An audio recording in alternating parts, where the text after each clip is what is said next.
You even brought Arjun in my life more to life, right? So tell me a bit about why Arjun was so synonymous with you. The circumstance that he was in, for people that don't know, Arjun is in a battle. His family has tripped out. He's a wonderful archer. He's the best archer in the world. And his family trips out and take the kingdom, and they're like, they snatch his wife and they're trying to disrobe his wife. And he's looking like, yo, what are y'all jokers doing? And he comes home and he's like, and they seize the kingdom, and he can't believe that they have done this. And he's a warrior, and he could get the kingdom back, but these are his uncles and his brothers-in-laws and his teachers and people that he loved and trusted, and they took his kingdom. And they prepared an army, and they're going to fight Arjuna, and he's devastated that his family and his friends and all of that for material gain would do this to him, and he's deeply pious. And they prepare an army, the greatest army that's ever been assembled, except that they don't know that God is driving Arjuna's chariot.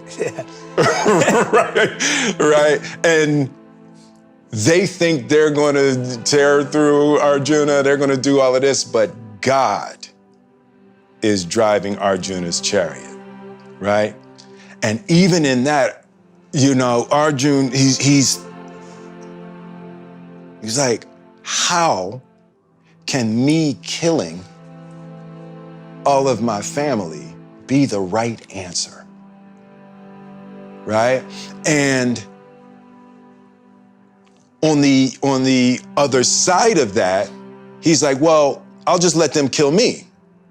I'm not doing that. There's no version of me going into battle with them. I don't care how wrong they are. I don't care. And as I just got deeper and deeper into that story, it's like, I feel like that all the time, right?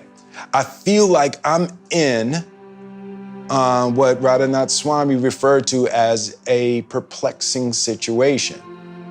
And I just really related to how the Gita handles those kinds of perplexing situations and recognizing that's what life is.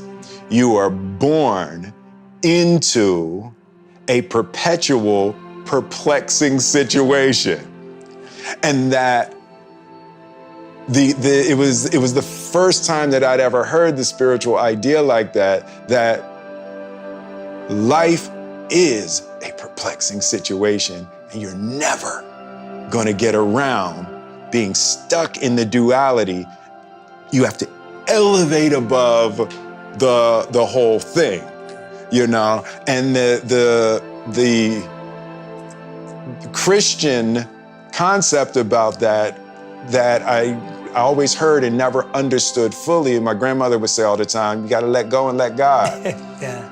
Right? Yeah. And it was like that. It just, the Gita filled in that concept of what it really means. It doesn't mean don't do anything. Yeah.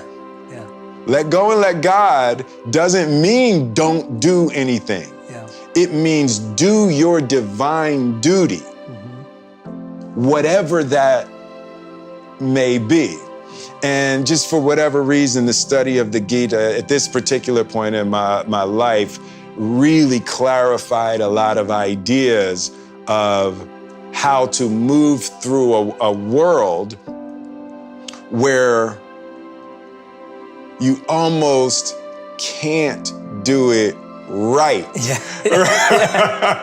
Right? And it's like there's God's playing a practical joke, right? And when you start seeing, that there's a trick in there, and the Gita illuminated that trick for me in a way. I was like, how could I be the biggest movie star in the world, be the best at all of this, and how you not love me?